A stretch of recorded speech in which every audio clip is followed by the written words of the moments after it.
Добрый вечер. В эфире информационный выпуск «Камчик Шара». Сейчас расскажем коротко о темах в сегодняшнем выпуске. Вопросы социально-экономического сотрудничества Абхазии и России обсудили на совещании с делегацией Минэнерго Российской Федерации. В Женеве завершился 65-й раунд международных дискуссий по стабильности и безопасности в Закавказье. Какого развития событий ждать в Венесуэле? Мнение эксперта. Итоги зрительского голосования подвели в Руздраме на закрытии 44-го театрального сезона. Делегация Минэкономразвития России прибыла в Абхазию с рабочим визитом. Бадыр Агунбов встретился с руководителем делегации замминистра экономразвития Сергеем Назаровым. Уважаемый Сергей Николаевич, добро пожаловать, рады вас видеть. Очень рады вашему визиту в Абхазию. В рамках вашего визита мы обсуждаем вопросы абхазо-российского сотрудничества, в том числе вопросы, связанные с поддержкой Российской Федерации социально-экономического развития нашей страны. Пользуясь случаем, хочу поблагодарить вас лично. Вы на разных этапах и в разное время всегда оказывали всевозможную поддержку развитию этих взаимоотношений. Сегодня действительно у нас очень важные ключевые задачи стоят перед нашей страной. И мы чувствуем поддержку нашего главного союзника Российской Федерации. Пользуясь случаем, благодарю руководство Российской Федерации, признательность от всего нашего народа, многонационального народа Абхазии, за ту поддержку, которую нам оказывает Россия. Все те обсуждения, поручения, ваши обращения в адрес президента, там есть ряд поручений. Мы сегодня с правительством Абхазии обсудим тоже более детально вопросы. Я хотел остановиться на некоторых вопросах, которые, собственно, нам надо тут с учетом окончания года принять. Это соглашение как таковое мы сейчас в стадии, фактически оно согласовано всеми, и соглашение с следующего года, оно будет подписано, ратифицировано. То, что вы обращались к президенту Российской Федерации по поводу льготного кредитования, этот вопрос, поручение было президента, но возник вопрос с точки зрения ставок финансирования, потому что льготное кредитование, понятно, в сегодняшней ставке бизнес не будет под такие проценты брать кредиты. Поэтому мы сейчас в проект бюджета заложили субсидии. Банки у нас здесь присутствуют, они приехали. Это 3 банка: ВЭБ, ВТБ и Россельхозбанк. Мы сейчас хотим отработать модель, каким образом отбирать проекты, чтобы вы определили приоритеты отраслевые. Помимо этого мы хотим развернуть, там у вас сегодня эта программа работает, софинансирован это малый бизнес, значит, МСП тоже мы хотим посмотреть, как расширить эту программу по кредитованию МСП. Также хотим еще развитие глэмпингов как туристическое направление. Сегодня обсудим и завтра мы посмотрели ряд проектов. Это инвестиционная программа. Инвестиционная программа по тем объектам, где там понятно, что посмотрели мы очистные гагры, там строительство подстанции, там надо, конечно, ускоряться, там есть у нас на этот год, наверное, остатки. Сейчас посмотрим, как их перераспределить для того, чтобы наиболее эффективно использовать, и тогда следующий год уже сформировать программу где-то по новым объектам. Бадыр Агунбов отметил ключевые направления, успешно реализуемые благодаря финансовой поддержке Российской Федерации. В частности, речь шла о развитии дорожной инфраструктуры, поддержке малого и среднего бизнеса, а также о мерах по развитию сельского хозяйства. Бадыр Агунбов подчеркнул, что в текущем году Абхазия увеличила объем средств на реализацию собственной программы поддержки аграрного сектора до $500 миллиарда рублей. В ходе встречи стороны также обсудили вопросы организации сбыта абхазской сельхозпродукции и содействия в обеспечении ее доступа на российский рынок. По дорогам в рамках взаимодействия с коллегами из Российской Федерации, благодаря поддержке, В этом году удалось дополнительно направить $1 миллиард на развитие инфраструктуры, в том числе на улучшение качества автодорожного полотна. А, откровенно говоря, конечно же, мы очень рады этой возможности. Ряд проектов уже реализовано. Вы отметили, что неплохо реализуется этот проект. Я думаю, что уже в начале года мы все обязательства по реконструкции тех автодорог, заложенных в рамках этого $1 миллиарда, мы закроем. Я хочу поблагодарить наших коллег российских. Мы же проектно-сметную документацию проходили на территории России. Все то, что мы сейчас отмечаем в качестве положительной динамики, это в том числе и благодаря поддержке наших российских коллег. В этом смысле, конечно же, есть ключевая задача, которую мы уже благодаря этой поддержке начали решать. Это реконструкция тоннеля Ладского. Вы знаете, что там буквально ситуация аварийная была. Если бы тоннель мы не стали бы восстанавливать, возможно, мы потеряли бы доступ к Верхнему Лату. Поэтому это ключевое направление. Работы уже начались по улучшению дорожного полотна. Сейчас, когда тоннели доберутся, уже работы внутри самого тоннеля. Еще одно направление, которое не мог бы не отметить, это поддержка среднего и малого предпринимательства. 126 миллионов российской финансовой помощи направлены на реализацию этого проекта. Это ключевое тоже направление: создание налогооблагаемой базы, создание дополнительных рабочих мест. Именно такого рода направления позволит и нам сосредоточить свое внимание на поддержке и предпринимательства, с одной стороны, и вопросы, связанные с увеличением доходной части бюджета. Этот проект реализовывается. Конечно же, есть определенные сложности, связанные с требованием к участникам, но думаю, что эти вопросы тоже преодолимы. Когда есть возможности, должны быть и пути реализации этого проекта. Но в целом я положительно хочу отметить реализацию этого проекта. Еще одно направление очень важное – это развитие сельского хозяйства, учитывая все-таки, что республика наша и, с одной стороны, отрасли туристической и сельского хозяйства ключевые. В этом смысле, наверняка вы знаете, что мы поддержку сельского хозяйства программы подняли до $500 миллиарда. Несмотря на все те сложности, которые сохраняются у нас в бюджете, мы считаем его важным ключевым направлением. И то, о чем вы сейчас говорите, и те возможности, которые уже наработаны в рамках взаимодействия с коллегами из Южной Осетии, если мы могли совместить реализацию этих проектов, я думаю, что такой ощутимый эффект однозначно был бы в рамках реализации поддержки сельхозпроизводства. Но при этом есть важная ключевая история, как раз то, о чем вы говорили, реализацию сельхозпродукции. Это очень важно. Как раз нам нужно будет обсудить механизмы реализации и как раз доступа на российский рынок. Мы готовы этим вопросом активно заняться и выработать общую схему реализации. В Кабмине прошло совещание, посвященное социально-экономическому сотрудничеству Абхазии и России.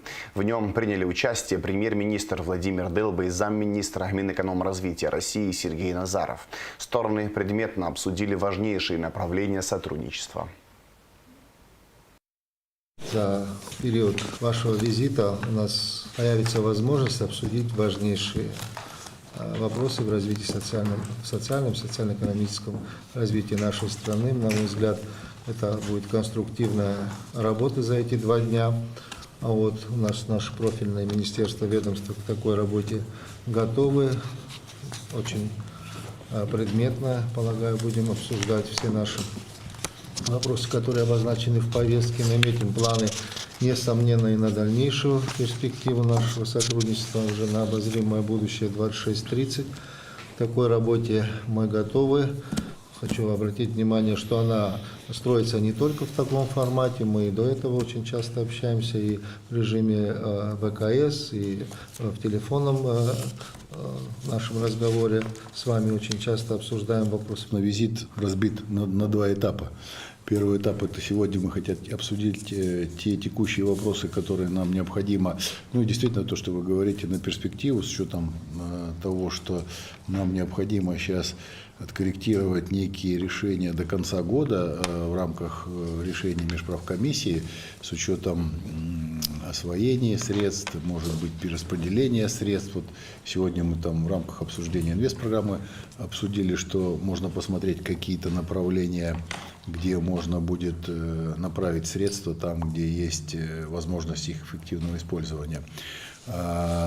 Плюс действительно там вопрос с учетом того, что у нас уже середина фактически ноября, нам необходимо там завершить работу с формированием госпрограммы и инвестпрограммы, акценты расставить на следующий период.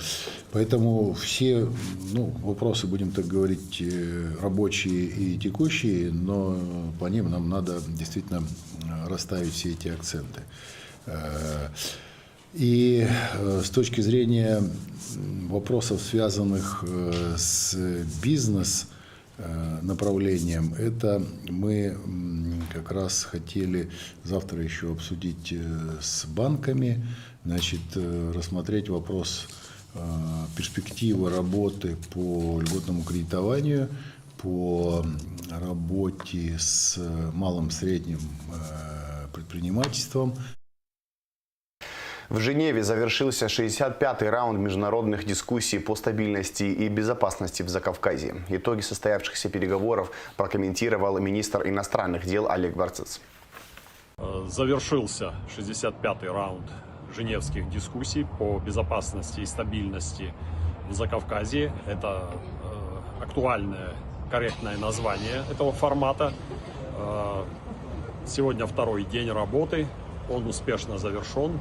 Делегация Республики Абхазия в полном объеме, в полной мере донесла до внимания сопредседателей, участников дискуссий и всех сторон ОБСЕ, ООН и Европейского Союза свою твердую позицию по ситуации в области безопасности и стабильности в регионе Южного Кавказа.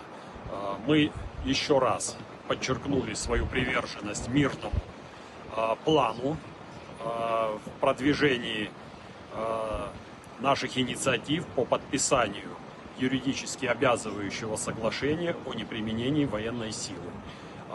Кроме того, обсуждалась во второй группе также ситуация с гуманитарными вопросами. Там также часть нашей делегации приняла активное участие.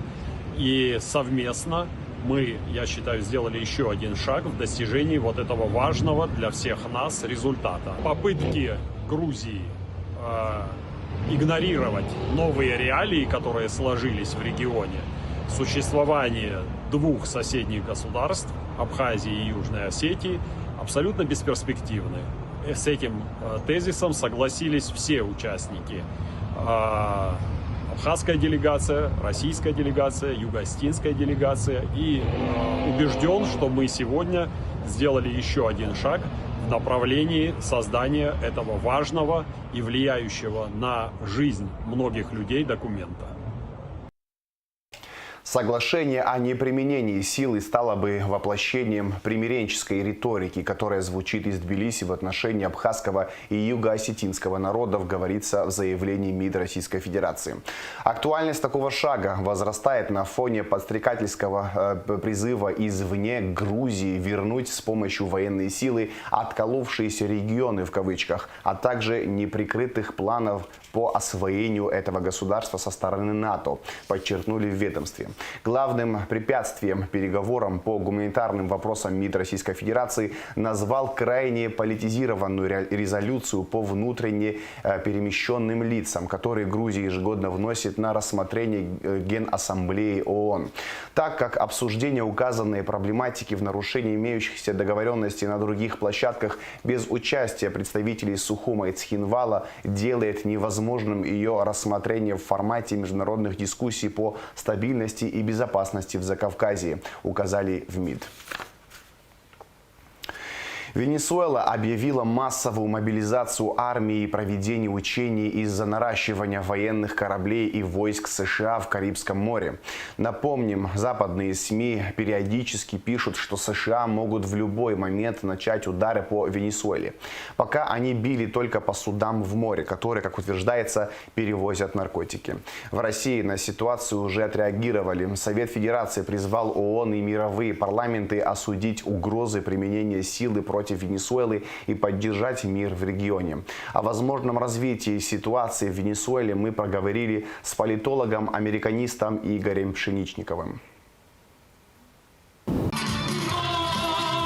Значит, предлог смешной, да, но суть-то ясна. И они, значит, нацелились на венесуэльскую нефть. А запасы нефти в Венесуэле, напомню, самые крупные в мире. Вот. И уже с конца 90-х американцы не контролируют ни добычу, ни экспорт нефти, ни венесуэльской. А раньше этим занимались, кстати, в открытую, грабили эту страну как могли. Конец этому пришел в конце 90-х, когда к власти пришел покойный ныне Уго Чавес. Вот, да, и политика Чавеса была продолжена Николасом Мадуро. Вот, и американцы на протяжении уже долгого времени, и в первую каденцию Трампа, и сейчас, значит, пытаются все вернуть на круги своя. Как это можно сделать? Прежде всего, значит, сменить режим. Они пытались это сделать политическими средствами в первую каденцию Трампа. Значит, если помните, был такой персонаж Хуан Гуайдо, которого они объявили временным президентом Венесуэлы. Вот, значит, этот проект не состоялся, он был, значит, венесуэльцами успешно провален. Вот, и венесуэльцы, так сказать, щелчок такой по носу Трампу дали, и он эту обиду, конечно, не терпит. Но дело не в личной обиде, а дело в том, что под боком у Штатов огромная, значит, нефтяная кубышка, до которой у них руки не доходят. Почему она сейчас важна именно сейчас? Мы же видим, какое складывается вообще геополитическое, значит, положение в разных уголках мира, особенно в нефтеносных, на Ближнем Востоке, где очень все нестабильно, да. Операция Израиля из Штатов против Ирана, она не завершена, и в том случае, если Израиль вознамерится по-настоящему уничтожить Иран, то это может привести к коллапсу экспорта энергоносителей из того региона. Вот. А в таком случае запасы нефти Венесуэлы приобретают для Штатов первостепенное значение. Именно этим же, кстати, объясняется то, почему сейчас, значит, американцы пытаются взять контроль экспорта и газа, и нефти из Нигерии. Это все звенья одной цепи. Ну, вот конкретно, значит, что касается Венесуэлы, что там можно ждать? Мне кажется, что Трамп, во-первых, значит, попытается сделать то, что они сделали с Израилем в отношении Ирана вот во время этой 12-летней войны недавней. Значит, будут бомбить, конечно, будут бомбить. И главная цель Трампа – это лично президент Николас Мадуро. Его лично попытается, значит, ликвидировать. Каким образом это будет? То ли это будет ракетный удар, то ли это, значит, работа американского спецназа. Кстати, об этом американцы тоже говорят открыто. Очень странно, что они даже не скрывают. Понятно, что то есть элемент запугивания тоже есть. Но всем понятно, что, значит, американцы попытаются сделать малой кровью. И прежде всего это они видят, значит, в ликвидации персональная Мадуро. Вот, а на его место уже, значит, они запланировали тоже известного персонажа, известного с помощью норвежцев, замечу. Значит, норвежский Нобелевский комитет месяц назад объявил лауреатом Нобелевской премии этого года некую Марию Карину Мачадо. Это оппозиционный деятель. Она была неизвестна никому, всплыла на поверхность в 23 году. Вот, и вот сейчас ее объявили, значит, лауреатом Нобелевской премии мира. Вот она, вот видите ли, светоч и надежда, значит, всего демократического, значит, человечества, значит, прогрессивного человечества. Вот, и она уже делает заявление, значит, предлагает американцам, вот тоже смешно сейчас звучит, значит, буквально вот где-то недели 3 назад она была в стриме с сыном Трампа и говорил: возьмите нашу нефть, значит, мы богаче, значит, Саудовской Аравии, забудьте Саудовскую Аравию, мы отдадим вам все. То есть это вообще, конечно, это нонсенс такой, значит, политический цирк. Вот, но факт то, что, значит, у них есть как бы сменщик у американцев на пост президента Венесуэлы, это Карина Мачадо. Совершенно очевидно то, что американцы боятся наземной операции. Что значит взять под контроль, значит, нефтяные объекты Венесуэлы. Это значит, туда надо войти, потому что просто ракетами это не сделаешь. Вот. А Трамп именно это боится. Потому что совершенно очевидно, что, значит, Венесуэла, во-первых, готова к отражению агрессии. Вот, готова она не без помощи России, это понятно, не без помощи соседней Кубы, с которой она очень дружит. Вот, и американцы давно уже бы значит, скинули и Мадуро и вошли бы туда, значит, своими, как говорится, на своих двоих, если бы не опасались то, что оттуда пойдет значит, стройная вереница гробов значит, в Соединенные Штаты. Так что я думаю, что то, чего следует ждать, прежде всего, это бомбардировка, значит, Каракаса, военных объектов. Американцы попытаются уничтожить военную силу Венесуэлы, вот, и спровоцировать хаос в стране таким образом, чтобы, значит, каким-то образом подвигнуть население страны, которое, кстати, поддерживает в большинстве своем Мадуро, вот, для того, чтобы они согласились значит, на любого персонажа, на любую смену власти, лишь бы вот этот хаос и бомбардировки прекратились. Мы, конечно, всего не знаем, надо подчеркнуть. Да, мы знаем только, что есть соглашение, подписанное Россией и Венесуэлой в мае этого года. Путин и Мадуро подписали соглашение, оно только что ратифицировано было. Оно долго лежало как бы в парламентах двух стран и не было ратифицировано. А тут буквально вот недели 2 назад президент Путин совершенно демонстративно направил это соглашение, ратификацию в парламент наш. И оно было ратифицировано. Это был сигнал, понятно, Соединенным Штатам, потому что в этом соглашении, кроме значит, различных пунктов о экономическом сотрудничестве и прочее, есть 14 пункт, в котором коротко, но совершенно ясно говорится о том, что страны сотрудничают значит, в военной области в интересах стабильности в регионе. Вот я сейчас думаю, что американцы этот 14 пункт значит, изучают под лупой и думают, что он может скрывать. А вот мы же все же не политики, да, мы всего лишь на все там, журналисты и политологи, мы можем себе позволить сказать, предположить, что там есть такие значит, пункты закрытого соглашения, которые значит, заставляют американцев сделать не один, а может быть даже несколько шагов назад.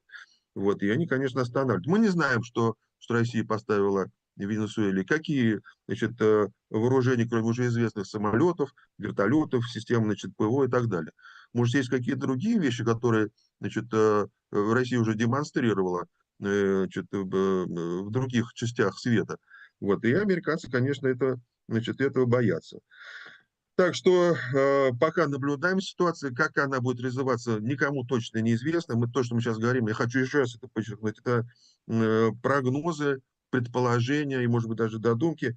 Но в любом случае мы значит, понимаем, что ситуация опасна, взрывоопасна. Она, если вдруг там что-то случится, это не ограничится только значит, войной между Венесуэлой и Штатами. Ясно будет, что вовлечены сюда и страны Карибского бассейна, прежде всего Куба на стороне Венесуэлы и Никарагуа тоже. Так что наблюдаем. Абхазский язык вошел в мировую систему распознавания речи, крупнейшую на сегодня платформу искусственного интеллекта, способную слышать и понимать более 1600 языков мира. Это событие открывает для нашей страны новые возможности в области технологий, образования и культуры, делая абхазский язык частью глобального цифрового пространства, написал на своей странице в Facebook исполнительный директор благотворительного фонда развития абхазского языка имени Шинкуба Ливан Лагула. Почти 4500 тонн мандаринов экспортировала Абхазия в Россию с начала сезона. Показатели за аналогичный период прошлого года – 3,6 тысяч тонн, сообщил Государственный таможенный комитет. Также вывезено 1000 тонн фихуа, 176 тонн хурмы, 196 тонн лимонов. По данным Минсельхоза, до конца сезона планируется экспортировать 33 тысячи тонн абхазских мандаринов. 4-я международная межвузовская образовательная выставка открылась в Национальной библиотеке имени Ивана Папаскир. Ведущие вузы Российской Федерации и Республики Абхазия представили свои программы для абитуриентов. В этом году для граждан Абхазии выделено 115 квот на бесплатное обучение в российских вузах, а прием заявок продлится до 15 декабря. На выставке представлены Приволжский исследовательский медуниверситет, Белгородский технологический университет имени Шухова, Южно-Российский институт Институт управления РАНХИКС, Башкирский медуниверситет и АГУ. В онлайн-формате Российский аграрный университет, Высшая школа экономики. Выставка продлится 2 дня. Эксперты прочитают лекции и проведут мастер-классы. Ежегодно представительство Россотрудничества в Республике Абхазия проводит квотную кампанию, в рамках которой осуществляется прием заявок на бесплатное обучение за счет средств бюджета Российской Федерации в пределах квоты, установленной правительством Российской Федерации. В этом году для граждан Абхазии выделено 115 квот, а прием заявок продлится до 15 декабря. Направления подготовки охватывают широкий спектр самых разных специальностей, от технических до творческих. Популярными направлениями среди абитуриентов остаются медицина, IT-направления и строительство. Новые направления в рамках квотной кампании 2026-2027 года доступны для поступления: подготовка поваров в Институте гастрономии Сибирского федерального университета, подготовка актеров в знаменитом театральном институте имени Бориса Щукина, подготовка мастеров эстрады и цирка в Государственном училище циркового и эстрадного искусства имени Михаила Николаевича Румянцева, Карандаша, подготовка специалистов по линии Министерства транспорта в Российском университете транспорта, подготовка специалистов по линии Министерства спорта.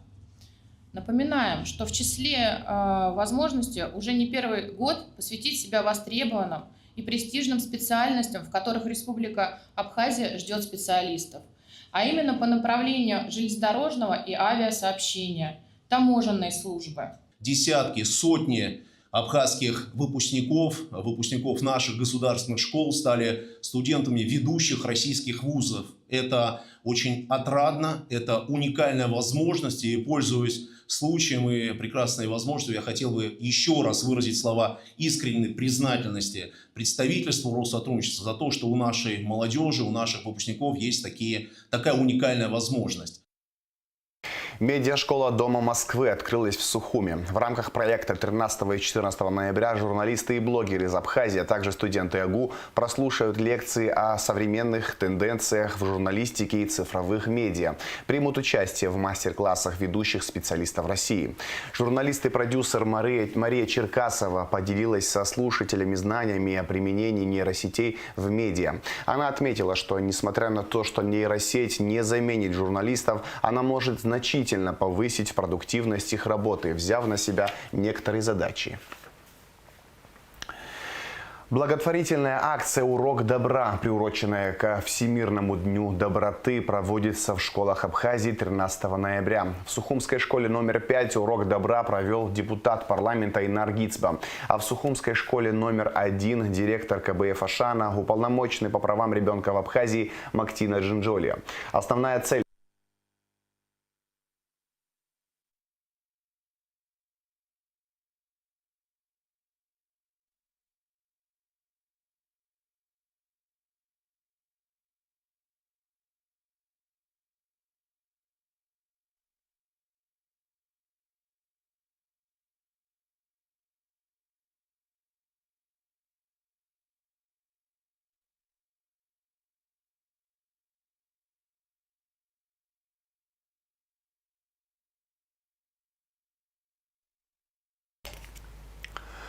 Благотворительная акция «Урок добра», приуроченная ко Всемирному дню доброты, проводится в школах Абхазии 13 ноября. В Сухумской школе номер 5 «Урок добра» провел депутат парламента Инар Гицба. А в Сухумской школе номер 1 директор КБФ Ашана, уполномоченный по правам ребенка в Абхазии Мактина Джинджолия. Основная цель акции – пробудить у детей понимание силы добрых поступков и показать, что именно через доброту можно изменить мир к лучшему. По инициативе культурно-благотворительного фонда Ашана в этом году, 11-й год, отмечается Всемирный день доброты в Абхазии. В этот день во всех школах Абхазии проводятся уроки добра. Цель этих уроков – воспитать в подрастающем поколении понимание, что такое добро, что такое зло, чтобы они с детства понимали что значит поддержать ближнего. И в этот день каждая школа, каждый класс проводит классные часы, посвященные Дню доброты. Также они проводят различные инициативы, благотворительные акции, ярмарки, аукционы.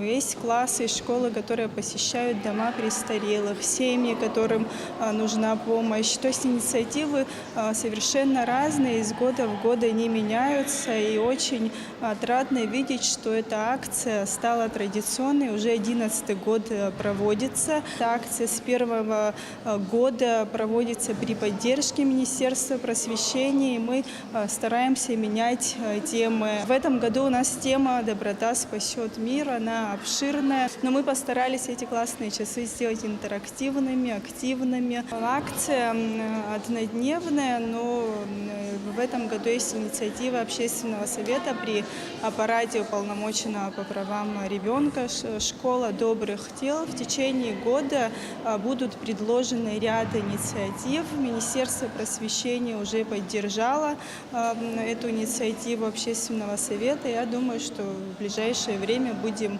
анонсировать, планировать. И таким образом это не будет просто один день, 13 ноября. В течение года будет ряд инициатив.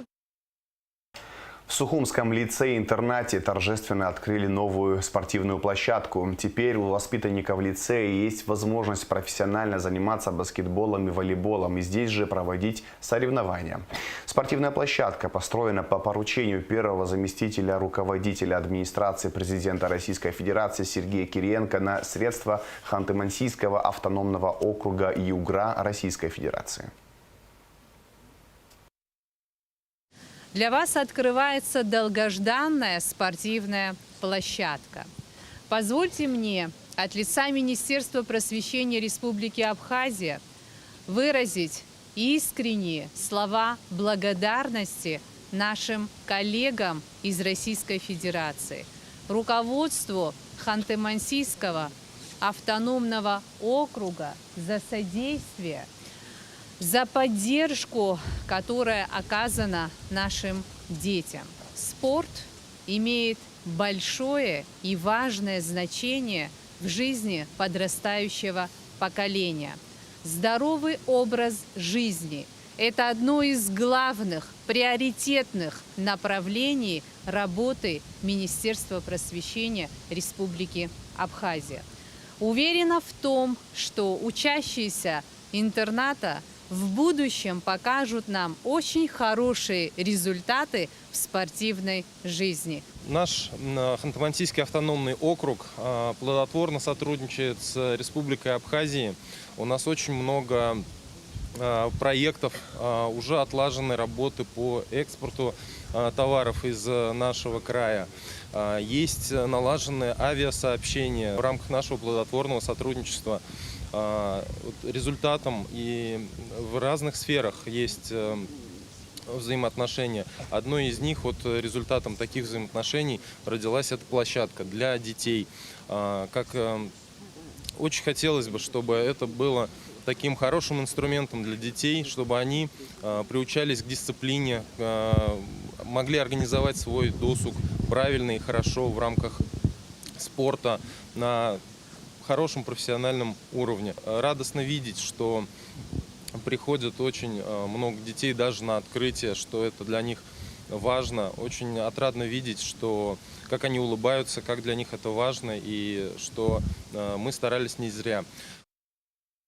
Состоялось первое заседание собрания Гулрыбшского района после выборов в органы местного самоуправления. Путем тайного голосования председателем нового созыва избран Захар Шакирбай, заместителем Андрей Кандакчан. Подробности в репортаже Гугуцы Вардания.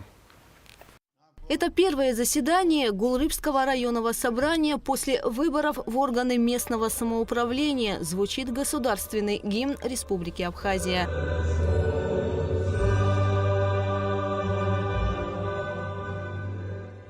Выборы в Органы местного самоуправления по Гулрыбскому району прошли активно, сообщил в начале встречи председатель районной избирательной комиссии Омар Кишмария. Голосование состоялось во всех 15 округах. В целом явка избирателей составила более 47%. Избрано 15 депутатов. У нас произошло обновление депутатского корпуса на 80%.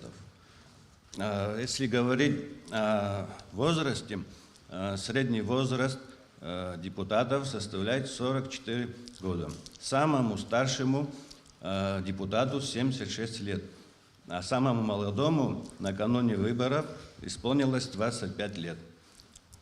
Вот такой состав у нас депутатов. В актовом зале администрации Гулрыбского района собрались представители общественности, депутаты бывших созывов районного собрания. Звучали напутственные слова и пожелания плодотворной работы. Самое главное – стать рядом с руководителем Саидом Геннадьевичем. То, что он делает, мы все вместе.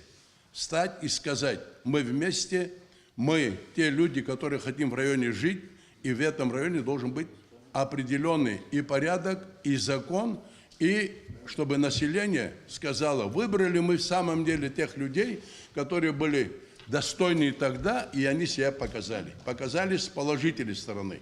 Дай Бог вам здоровья и держитесь. Держитесь, нашу эстафету ведите вперед. На повестке первого заседания Гулрыбского районного собрания выборы председателя нового созыва. Путем тайного голосования им стал Захар Шакирбай. Результаты объявил избранный депутат Аслан Ломия. Проголосовали 15 депутатов. За кандидатуру Шакирбай проголосовало 14, 1 воздержался. Решение по результатам тайного голосования по выборам председателя собрания Гулрыбского района, председатель собрания Гулрыбского района Шакирбай Александр Захар Александрович.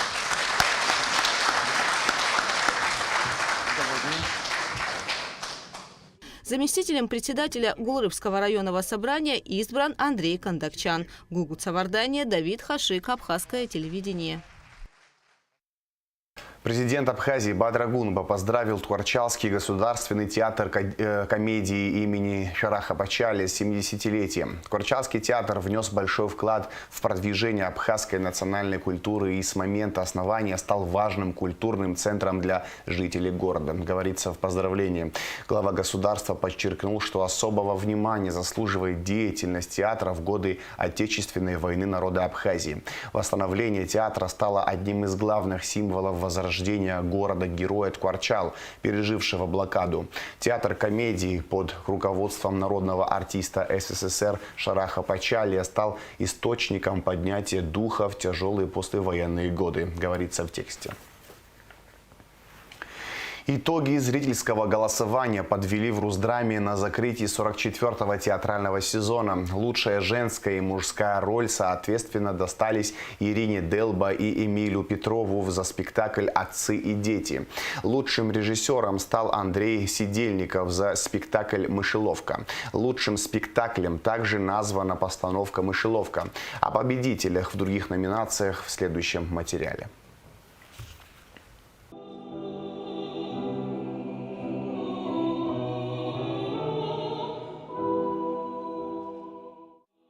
В стенах Русдрама звучит государственная хоровая капелла. Это большой концерт в честь закрытия 44-го театрального сезона в театре Искандера. Сегодня они, актеры театра, обычные зрители, которые пришли насладиться звучанием голосов и музыкальными произведениями абхазских и зарубежных авторов, а еще стихами.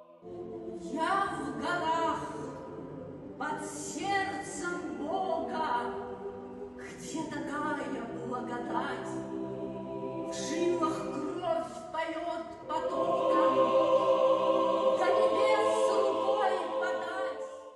Государственная хоровая капелла Абхазии по праву считается культурным достоянием страны. Коллектив неоднократно выступал на лучших концертных площадках мира, таких как Берлинская филармония, Санкт-Петербургская академическая филармония имени Шостаковича, Большой зал Московской консерватории, Дом органной музыки в Киеве.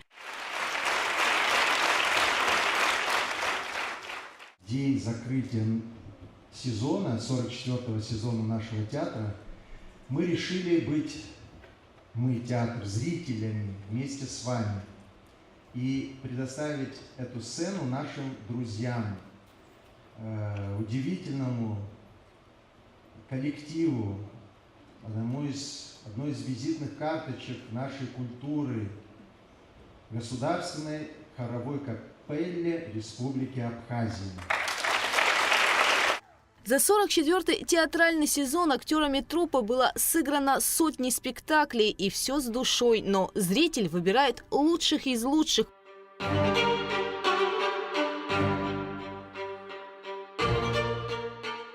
По итогам зрительского голосования лучшим спектаклем был признан «Детектив Мышеловка» по пьесе Агаты Кристи, режиссер-постановщик Андрей Сидельников.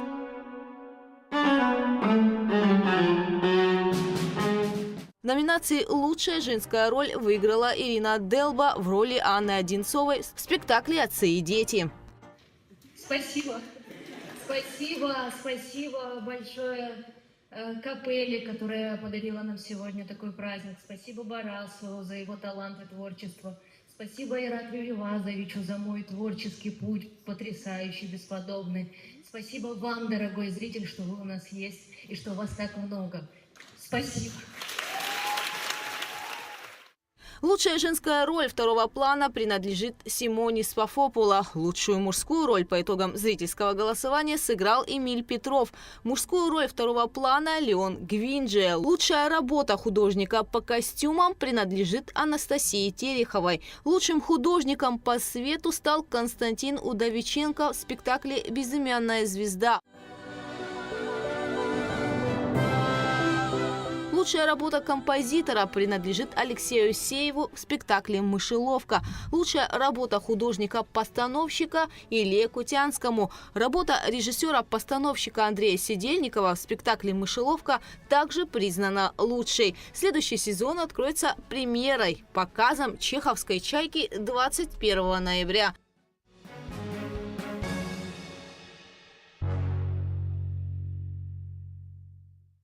Гугут Савардания, Константин Парулова, Абхазское телевидение. Близится всеми любимый праздник – Новый год. В это время браконьеры начинают охоту на хвойные деревья. Несмотря на действующий закон, лесоводы не успевают собирать вырубленные елки. Так, на горе Мамзычха лесники обнаружили более 200 незаконно вырубленных хвойных деревьев. Нала Чинджери расскажет детали. В Абхазии запрещена вырубка вечнозеленых растений. Несмотря на действующий закон, люди все так же срубают новогодних красавиц в преддверии праздника. Одним из основных мест вырубки вечнозеленых растений является лесное хозяйство в городе Гагра. На территории данного лесничего хозяйства произрастает немало хвойных деревьев. Так, 10 ноября на горе Мамзычха неустановленные лица срубили более 230 елок. Работа еще продолжается. Хочу поблагодарить ребят, которые не безразлична эта обстановка насчет вырубки ели. Охотники помогают нам. У нас не хватает людей, у нас один человек на Мамзычхе работает. Кто ходил в лесу, он понимает, что такую территорию, огромную территорию, очень тяжело, но позавчера спустили 231 корень. Дежурили, территория большая, видно, увидели, что, если можно сказать, засада сидит, они не вышли. А третий день мы приняли решение спустить ели. Отсюда послали нашу лесовоз, и людей наняли, чтобы погрузить 231 штук. Самая маленькая диаметром 4 сантиметра, самая большая 9,5, 9 сантиметров толщиной в корне. На горе Мамзычха установлен пост, где круглосуточное дежурство, сменяя друг друга, ведут лесники. Но из-за большой территории им сложно уследить за каждой тропинкой, ведущей к горе. Лесники Гагрского района призывают население быть более рассудительными и не заниматься вырубкой хвойных деревьев. На днях мы выставляем пост на горе Мамзычха. совместно с городделом. Ежегодно это у нас дело, дай Бог здоровья этим ребятам. И стараемся, боремся с этим злом, если так сказать. Вырубка пихты, елки, запрещен в Абхазии. Если запретили бы продавать, как нам легче было бы работать. Человек скажет, что если я буду продавать, меня арестуют, меня оштрафуют, тогда он не пошел бы, не пойдет в лес вырубать. Если в этом году факты вырубки были замечены только в ноябре, то в прошлом году вырубка вечнонаделенных растений началась еще в октябре. Найденные лесоводами елки помещены на склад временного хранения. Ближе к Новому году их передадут в детсады и школы. Нала Чхинджерия, Камила Джопуа, Абхазское телевидение.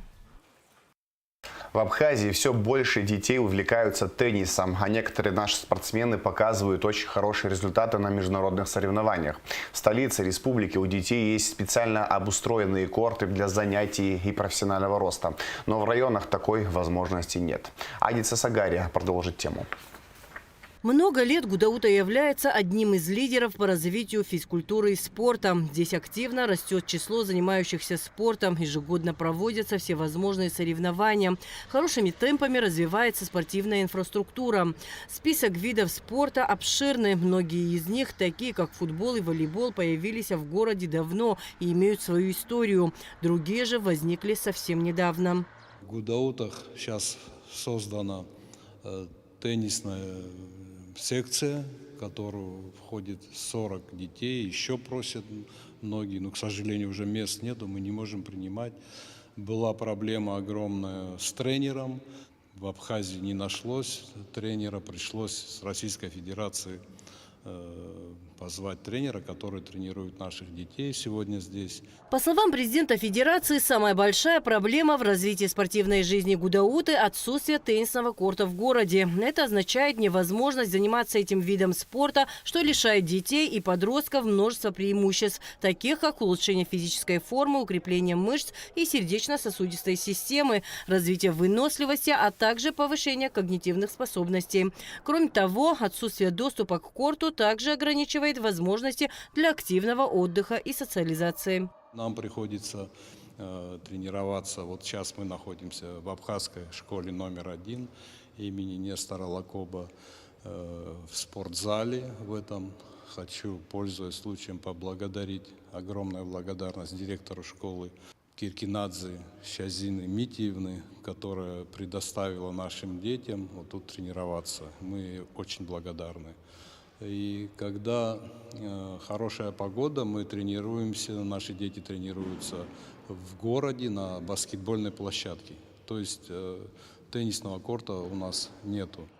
Тамаз Абгаджава подчеркнул, что возможность играть в теннис должны иметь все дети во всех районах республики. И это главный атрибут здорового поколения, подчеркнул он. Тренировки по теннису для детей начинаются с разминки и включают в себя развитие общей физической подготовки и координации с помощью подвижных игр. Постепенно вводятся базовые элементы техники, правильное держание, хватка ракетки, удары, подача с отработкой на корте в игровом формате.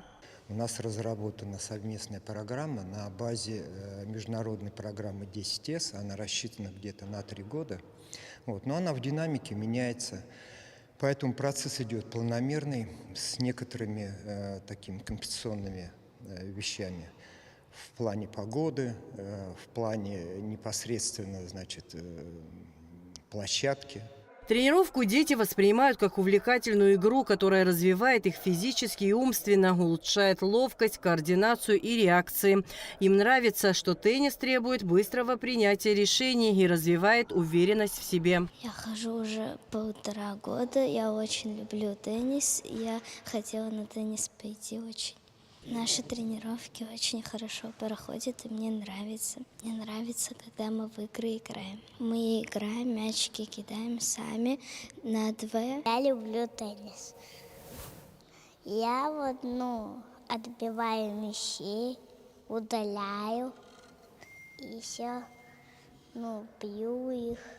Приходите на теннис.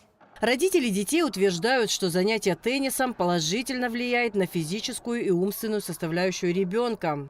Теннис – это вид спорта, который непосредственно влияет на когнитивные функции ребенка, особенно до 6 лет, когда формируется и концентрация внимания, и воображение, и логика, и все вот эти жизненно важные составляющие. Федерация тенниса, родители и дети возлагают большие надежды на руководство страны в помощи строительства теннисного корта в городе Гудаута. Адица Сагария, Адем Ирджиня, Абхазское телевидение. В завершении выпуска расскажем о погоде. В пятницу, 14 ноября, в Абхазии временами дождь, местами гроза, туман. Температура воздуха ночью 7-12, днем 13-18 градусов тепла. Температура морской воды плюс 16 градусов.